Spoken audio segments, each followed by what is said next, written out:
Hi everyone, it's Hunter Lott, your HR problem solver on demand. And this is Take 5 from our series, that's a great question. Today's topic, the Great Resignation. All kinds of theories on what's going on. I think it's a combination of all kinds of things. But one thing that continues to bubble up toward the top, and that's the influence of the immediate supervisor. It is rare that a group of A players, good people, will overcome a toxic boss. I love this article, just the term brilliant jerks.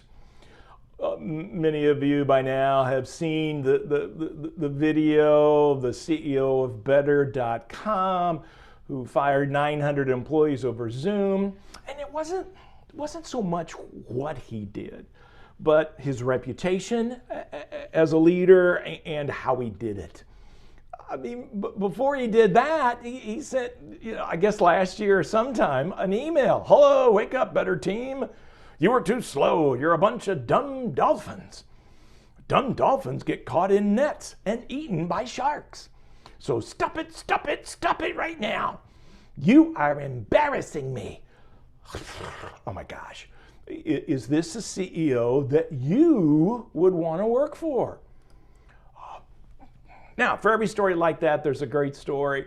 Here's a recent story. The owner of the Iowa Cubs, a farm team of the Chicago Cubs in baseball, has had the team for a long time, finally sold the team. Called the employees in and said, well, look, I want to give you your new logo, new business cards for the new company. But when they got there, they each had an envelope. It had $2,000 for every year they'd been employed there. And so the bonuses from $4,000 to $70,000. Great story. That's somebody I want to work for. Now, the great question. As I'm doing a presentation, somebody says, well, wait a minute, is great leadership a destination company for A players? Is it limited to small companies? I thought, ooh, good question.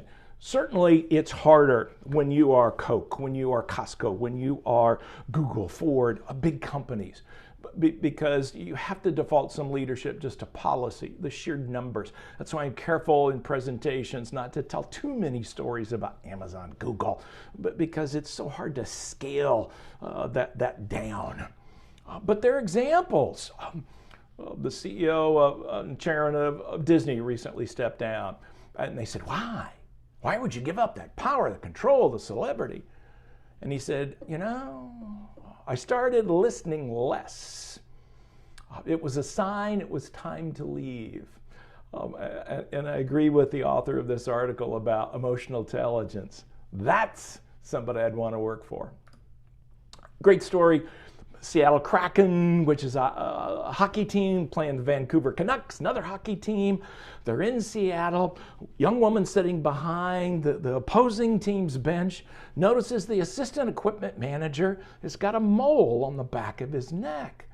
She puts on her phone, the mole on the back of your neck is cancerous, and puts it up on the glass, gets his attention. He checks it out, sure enough. The doctor said, boy, if we hadn't caught that, it could have been life-threatening. He tracked her down, social media, great story. They got together, both the Seattle team and the Vancouver team pitched in $5,000 each. Turns out this young woman is a medical student. Now, as a corporate responsibility, that's somebody you want to work for. So as we look at what happens with companies and how they respond. One great question is, okay, how many of my employees would say I'm the best boss they've ever had?